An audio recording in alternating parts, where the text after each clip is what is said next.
we've built out products so that the companies can communicate with their investor base. Even after the raise, they can use them as a source of capital. Some of our most successful issuers are multi-time raisers from their own community, and they have investors who have invested in every round the company has done. And so really thinking about that community powering the business. You're listening to the Digital Data Café podcast, where we talk about everything data-driven in your world. Join us each week to hear from the world's top business and industry leaders on why using data in a digital world matters. Here's your host, Albert Thompson. Hey, what's going on, Podcast Nation? It is Jason Harris here, and thank you for joining me on an episode of the Digital Data Cafe. Now, this is typically hosted by someone else, but I get to take over the show because I just frankly get the opportunity to take over the show. So I'm excited to host the Digital Data Cafe. I have two amazing guests with me today. I have Liwen, the founder of Whimsical, which has got an amazing product called Wault, and we'll get into that. Liwen, thanks for taking the time to jam with me. I'm excited to talk with you. And I also have Rebecca, the CEO and co-founder of DealMaker. Ladies, thank you for taking your time this morning to come chat with me. I've been looking forward to this conversation. I'll be honest, I've been looking forward to this conversation all week long. I think there's so many entrepreneurs that are actively listening to the show and engaging in this content. And I am just really excited to get into the topic of raising money for your company. But before we do that, I love kicking off these shows with a little origin story. Because I'm actually the one that's probably more curious than anything, because I don't think anybody just wakes up one day and goes, yeah, that's what I'm going to do with my career. And that's the company I'm going to build. So I love finding out everyone's origin story. So Liwen, I'll start with you, kind of how you got started and how Whimsical got started. And then Rebecca, I'll ask you the same question. Okay. Hi. Well, this is not something I just, like you said, wake up one day, say, okay, I'm going to start a Whimsical. It's actually, I worked in Wall Street for decades, and one day the co-founder came and saying, hey, a family friend just lost the land, and, this is so unfair. Is something like this can happen because the deed was fraudulent. And this is how that whole thing started. We said, well, we have to be able to authenticate the document and also authenticate the holder of the document to avoid this kind of thing in the future. So this is how the whole thing, it's not let's get that started. But it's more like, oh, this is so unjust, so unfair. And that's how we started. That's cool. A lot of things come out of just kind of practical usage, right? You just kind of have this aha moments. That makes sense. Rebecca, for you, kind of, did this just, what was that aha moment for you, or how did the origin story of of how you kind of created the company and where you are today? Yeah, thanks, Jason. Excited to be here. Thanks for having me. So I was a capital markets attorney. Please, listeners, don't hold that against me. I call it a recovering lawyer now. But I was in the capital markets my whole career, over a decade, taking companies public, doing a lot of capital raising transactions. And I started a startups program because I was working with a lot of entrepreneurs and founders, and I saw that legal costs for them to raise money were really high. And I saw it as an opportunity for technology to automate something that really wasn't working for my clients. And so it was really also similar to Liwen, born out of the need that I saw that people just weren't satisfied with the services that they were getting. I think there was other factors as well. I had small kids, and law is quite long hours and demanding. And I really wanted to pursue a career where I could make big changes in the world, but I didn't really see that working for my family life. And so there's always a bunch of different factors, which I like to highlight because I think there's probably other people out there feeling that way as well. And it was a change that I made gradually over time. I worked on the business on the side for many years alongside with my co-founder before we eventually raised a funding round and made the jump to full-time. I'm glad you actually brought that up, because I think a lot of people kind of get into the idea of building a business and being the entrepreneur, and we don't really ever really get to talk about kind of that in between moment where you're still kind of holding down a regular job, but you're still kind of building your dream at the same time. And at what point do you kind of like take that transition? You're like, okay, I'm closing my eyes, I'm putting my feet together, and I'm jumping into the pool, head first, right? And I think that's actually a cool question. So I'm going to ask both of you guys, kind of, when was that moment that you jumped in head first? Liwen, for you, when was that moment where you're like, okay, I'm done Wall Street, I'm gone? Because that's a big one, right? Bye bye Wall Street, and you jumped in head first into the business. Well, I have to say it's not easy. I also, like Rebecca, I have two kids, and I had this idea. We were building the prototype. I did not want to quit my job. It's something that, you have to feed the family. And, but, the moment that I decided, okay, that's it, was when we built a prototype. We joined the Tel Aviv FinTech Hackathon. We said, well, this idea is kind of, let's check it out to see if anyone think this is a good idea. It's kind of visionary, it's kind of Web 3.0, which turns out to be exactly what we're trying to build at the time. And so we entered the hackathon, and the next thing we know, won the first prize out of all places in Tel Aviv. So that's when the moment that came, like, okay, we got something really big.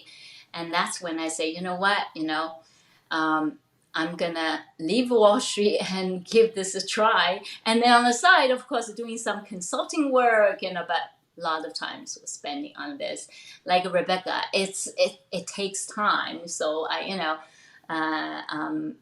a lot of time on the side, and gradually we raised the money, and started building the platform.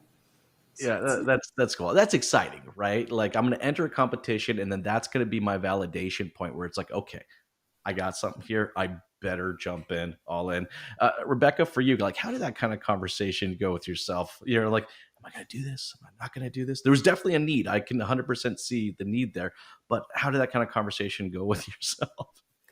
Yeah, it's interesting, Jason. Like, it wasn't one particular moment in time. I was featured in The Hustle a couple of years ago for one of the biggest career changes that they'd seen, from going to capital markets attorney to tech CEO.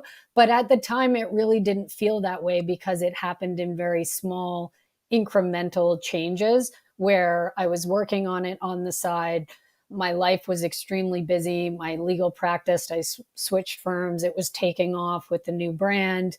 My husband was doing an MBA. We had two small kids. And at a certain point, I really wanted this platform to work, and I believed in it, and I believed it was a big opportunity. So as soon as I could get an MVP product working, I knew I could raise funding from that. And so it was just getting it to that stage and then getting a funding round done so that I could pay myself a salary to work on it full time, which is a big jump because it's not what I was making on Bay Street, but it was something that I believed in investing in. So I did that. I think it's cool.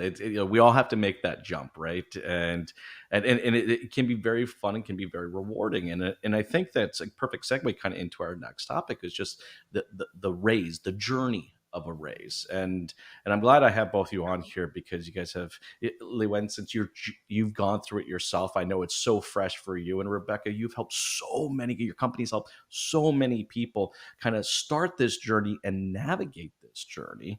I think for anybody out there that's watching and listening, the journey it's more of a marathon than it is a sprint. And I think there's a lot of misconceptions about that. So I'm so glad I get to get both you guys' perspectives on this. So Liwen, I'll start with you, kind of just from someone who's just done it. And then Rebecca, from someone who runs a company that helps so many people do it.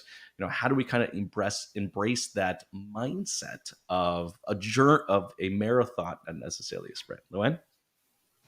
Yeah, for sure it's marathon. I think there's a lot of misunderstanding, and for for most people, thinking that, they only see the successful ones, and they don't see how much work goes into that success. And for me, I only kind of know that until years later, and I was talking to the founder of Waze, Uri, in one of the fundraising event, a charity fundraising event, and he was telling me that he did not get the first funding until 8 years of trying, and the whole family community all tell him this is a crazy idea, you're not going to go anywhere. He's the one who said, only take one person or one group or one platform to have a platform of angels, or to believe in you and give you that one chance. So obviously that's like the old model of VCs, and I think that still has its place. But I find the new way of raising money is, I think the crowd now start participating, and I will talk a little bit more about why I think this journey is so important for all the funders out there. Well, and I think that's a really good point. And Rebecca, I know you have a lot to kind of add to that topic. It's just there are so many different ways you can start this journey. And I think the first question is just kind of figuring out what is the most appropriate way to start this journey. What kind of advice do you have for those out there that kind of are in that place right now? I think when you're going out to raise capital, my philosophy is always, make 5 bets and expect 4 to fail. So similar to what Liwen said, but in a different way. I say you're pitch all the time. You're constantly honing your pitch, and eventually that will lead you to success. I think a lot of people can get down by the amount of no's that they have to take, but that's just the reality of fundraising, and that's the reality of being a founder. And so the quicker you can get into a mindset where failure is not a word, it doesn't matter, it's just something that wasn't yet successful, the more successful people are going to be. We at DealMaker really envision a world where online capital raising becomes mainstream, and more founders are aware that they have 3 options for raising capital. They can raise VC, they can raise from broker dealers, but they can also raise digitally from a community. Every business has a community. It's just a matter of using that community as a source of capital. That's great. I also kind of thinking to myself, because I've gone through this, and there's probably a fair amount of people watching or listening thinking this too. It's like, at what point do I do it? It's like we kind of talked about the jumping off into the pool just to get the business started. Now, kind of this is a pretty big next jump in kind of the business journey. And so Rebecca, I'd love to kind of get your thoughts for anybody out there watching and listening. When should I kind of start down this marathon? You can really start at any point. We see every kind of company, pre-seed, seed, Series A, Series B, of all sizes raising money. And so it's up to the founder how long they want to bootstrap and put their own money into a business before they want to take outside financing. Financing is going to allow you to build the business faster if you're using the capital properly. And so that should increase the valuation, increase the revenues that you're driving. But you really have to think of the funding as, okay, if I take $1 million today, where am I going to be 2 years from now? How does that impact the value of the business? And is it worth me as the founder giving up that equity to create that velocity in the business? It is. It's definitely a kind of a conversation you have to have yourself. You have to be real kind of self-aware of like, okay, is this something that I'm willing to do? Because it's you got to think more long-term than short-term gains. And Liwen, I would love to kind of get your thoughts because you went through this recently. What was that moment for your company and the team at Whimsical to kind of go, okay, yes, it's time for us to do this and explore, the raise? Right. We started with the traditional fundraising. We have raised the money via the angels, and we haven't gone down to the VC route. But we were having the VCs conversations, and then from all different directions. We know we have to give up so much in order to raise the VC money. And secondly, giving the nature of our product is two sides business, and ultimately is really a consumer product. And so our business model is B2B2C, and eventually we'll want to get to the consumer part and through the business, and get to their endpoint. But the thing is, it's very expensive to get to the consumers. So when this crowdfunding idea came up, we said, wow, we can use one stone kills two birds. We can get the word out and get a consumer involved for something that they would want to control their own data and be able to eventually monetize their own data. And so for them, it's something ultimately they have the control of everything from the cradle to grave data. So that's how we look at it, and that's when we start looking into the crowdfunding and what's that involved. It was at the point of that say, okay, we're ready. It's time for growth. It's time for expansion. We're ready. It's to take that next step. Now, by the way, taking that next step, and I have had many friends and had many conversations around that point of taking the next step. That first step's pretty scary, and I think a lot of that fear comes down to just, let's call it, terms. It can be scary, and yes, I might be great at building an amazing widget or running an amazing agency, or any, but that doesn't necessarily mean I understand all of the different terms and what are founder friendly terms. How can I make those terms friendly for me? I mean, yeah, if someone wants to give me money, that's exciting, but then is it the right thing for me? So Rebecca, I want to start this conversation for you, because I think there's a lot of people out there watching, listening, that are ready to kind of take that next step, but they're scared of just like, what am I giving up? Am I giving my baby away? Like, how do we ensure that we get founder friendly terms? So I think that's a main difference with digital capital raising and community raising. The founder is setting the term sheet and then they're going to market with it. And so, of course, you need, the same way you need to build a product that creates value for people, you have to offer an investment that creates value for people. But it's different than with a VC or a broker when you have someone sitting across the table from you saying, these are the terms, and giving them to you, the founder. Sometimes I think people can think that's easier, but it's actually, we called it in the law firm, the power of the pen. If you set the terms, you define what's valuable to you and how you're going to make those people money, and then you go out and do that.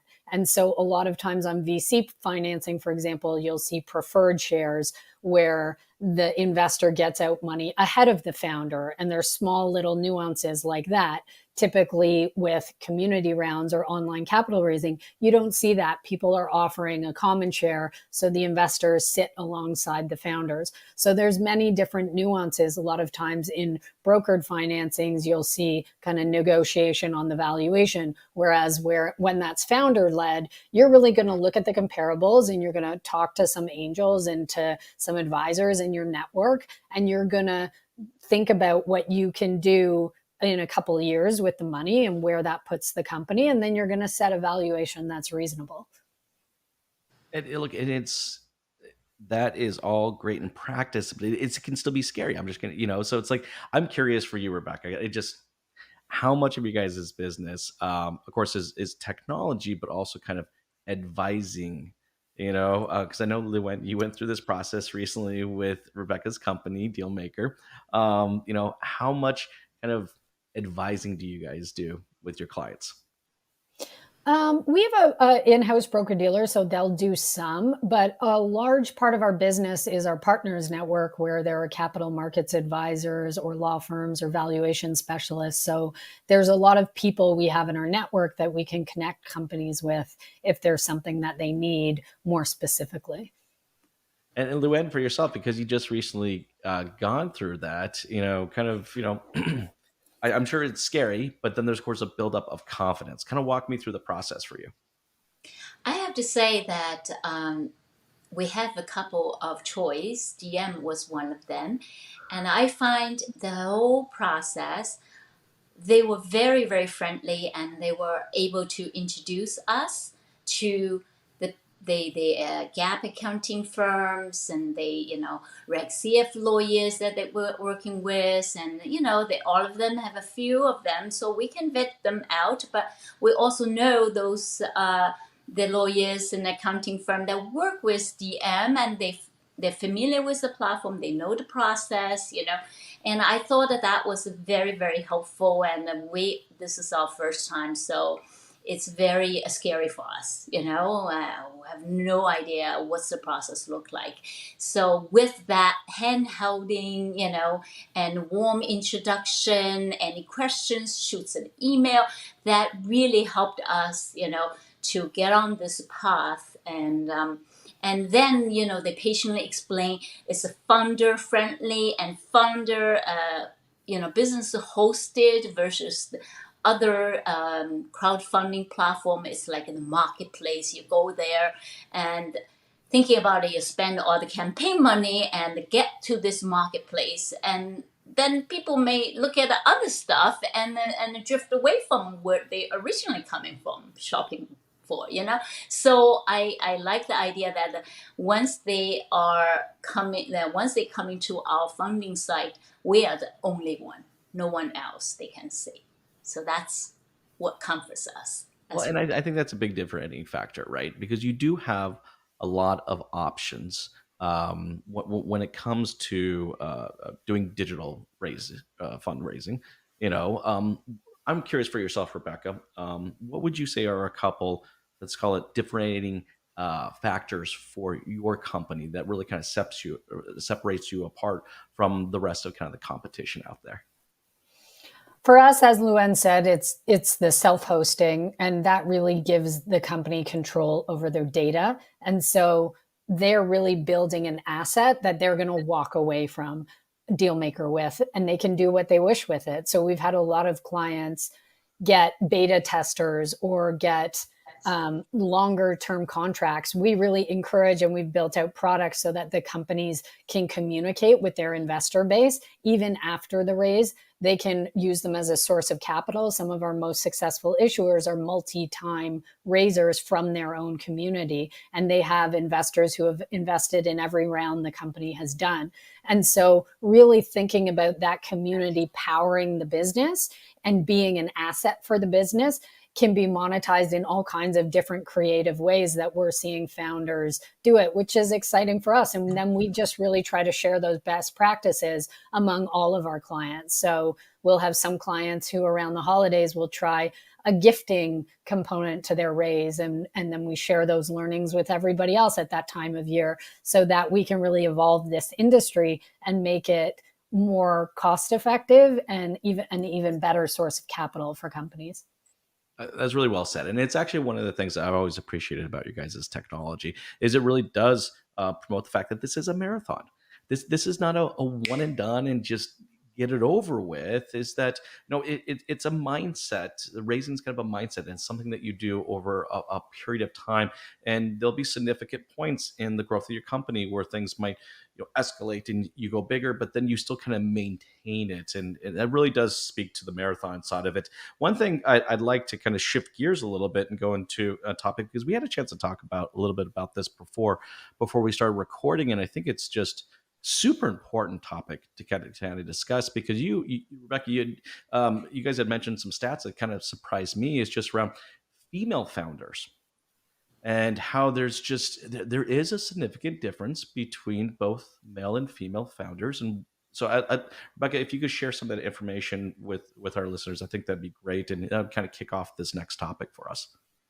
Yeah, absolutely, Jason. It's one of the things we're so excited about as we see online capital raising, community raising becoming a real pillar of the US capital markets. Some rating agencies have emerged, right? And so they're looking at the statistics around who's getting funded and how they're getting funded and what types of companies it is. And it really just emerged in the last year and a half that female founders were representing 10 to 15% of all equity crowdfunding financings, whereas if you look at VC financings, it's less than 2%. So to me, having been in the industry my whole career, I always knew that 2% statistic for VC, similar for pubcos. And I probably just thought there are less women doing this. The reality is, though, I know a lot of women who are entrepreneurs, and it's so great to see Liwen getting out there and getting finance, because I think a lot of them don't think of it. But then when you see that equity crowdfunding is actually going 15% to women versus 2% in VC, that's a massive swing. And so minority founders in general representing close to 30% of equity crowdfunding. So it's having a huge impact on different types of founders getting funded, which is incredibly exciting to us, because I think you see that diversity in the types of businesses they build, the way they do business, and that's going to have massive impact on the economy 5-10 years from now when those businesses really start to take off. That makes so much sense. I mean, Liwen, for yourself, I mean, being a female founder, how have you found to kind of going through the raise process? Was there at any point did you feel like this makes more sense because I'm a female founder? That's what I'm curious. Well, I have to tell you, it's definitely, I wasn't aware of that because it's something that I don't think of it. I worked in a Wall Street and I just put my head down, and then you hear all those things, the deal that made in the men's bathrooms and all of that, until later on you find out decision has to be made. I mean, this is not new, and especially for entrepreneurs. Not just how we women feel when we go to present, and right away you kind of feel right away they nodding, they nice and everything, but nothing come out of it. We went through quite a few accelerators, and finally someone, it's friendly venture fellows, is saying, you probably wanted to get someone, to coming online and with you, and maybe because you're a woman, I don't know how much is true, but if enough people telling me that, I would assume that has a lot to do with it, and it's difficult for us to raise funding for sure. I don't know, is it the product that will have this visionary, and they don't think a woman can do it, and only men can do it. I don't know, but from the result I do feel that mostly they if you have a lot of funders or the core team member are men, they tend to raise money faster than women, for sure. As a Well, and, co-founder. and the stats show that. I mean, I hate to say it, but it is true. Rebecca, do you have any advice for any female founders or female entrepreneurs that may be watching or listening right now and are considering going through that raise marathon? Yeah, lots. What's one way I can distill it? We have a women's group at DealMaker. We talk a lot about imposter syndrome. I encourage people to read up on that. It's something that you need to combat yourself. Sheryl Sandberg's book was really instrumental for me in terms of recognizing where you're communicating differently in the boardroom than people would expect a man to. And so trying to change those habits, I think, is a great use of time, and making sure that you're communicating as aggressively as you can be, because I think women tend to speak to what they know they can do. I know I do, versus speaking to what they think they can accomplish like 65% of the way men do. And so that's just a different way of communicating that can lead to different message being received versus what you think you're outputting. Well, that sounds like a great resource. And I think it's important. It is important. I think preparation is everything, right? And I think both for female founders and for anybody out there watching and listening, it all comes down to preparation, mindset, and understand that this is going to be a marathon. do your research, find a great company that, that will partner up or has a network of different partners that they can connect you with. And, take the time, I think, to really kind of jump into it, but once you make the commitment, right? Before I let you guys go, because I know we're getting towards the tail end of our time, because this has been a great conversation. I think some of the topics we covered today easily could have been just a whole another podcast completely on its own. But before I let you guys go, for everyone out there watching and listening who maybe would like to connect with you or follow along and learn a little bit more about your guys' journey, what's the best way to do so? Liwen, I'll start with you, and then Rebecca, I'll finish off with yourself. I'm in social media. I'm not big on active in Facebook, but LinkedIn, or you can go to invest.wault.com. It has our contacts and my contacts there as well. Perfect, Liwen. Thank you so much. And Rebecca, for, again, anybody out there watching and listening who would love to kind of connect and follow along with your journey and the DealMaker journey, what's the best way to do so? We're on all the platforms. So the website is dealmaker.tech. You can send us an email, info@dealmaker.tech. We're on Twitter, Instagram, LinkedIn, DealMaker Tech, or myself personally, R. Kacaba or Rebecca Kacaba. Awesome. Hey, ladies, thank you so much for taking the time to jam with me today. This has been a lot of fun. I think we've covered some great topics. There's been some great just nuggets of information out there. If you're watching and listening to this, I encourage you, connect with these two women. They are powerhouses. A lot to be learned, and definitely check out both Whimsical and DealMaker, two amazing companies. Ladies, thank you so much for taking the time. This has been a lot of fun. Thanks, Jason. Thank you, Jason.